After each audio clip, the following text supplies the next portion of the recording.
তো hello guys, আমি সচিন। আমার বাড়ি গ্রামের মধ্যে। তো এখন সিজন চলছে, ধান কাটার সিজন চলছে। দেখতে পাচ্ছি এই কদিন আগে বৃষ্টি হয়েছিল, দুদিন আগে ধানের কী অবস্থা করে দিয়েছে দেখো। সব ধান পুরো মাটি লেপটি দিয়েছে, দেখতে পাচ্ছ। তো আজকে আমাদের ধান কাটা হবে, ওখানে গাড়িটা চলছে, জুম করে দেখার চেষ্টা করছি।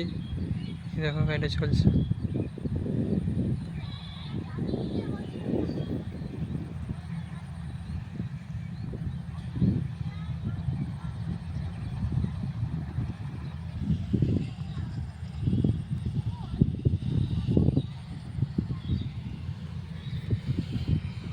চারিদিকে সকলেরই ধান পড়ে গিয়েছে। তাই গ্রামের যে প্রাকৃতিক দৃশ্যটা সেটা আমাদের সামনে তুলে ধরছি। যদি ভালো লাগে তাহলে একটা লাইক, কমেন্ট এবং শেয়ার করবে। এই সামনেই আমার বাড়ি, এই বাগানটার পিছনে সেই সাইডটায় এই মাঠ।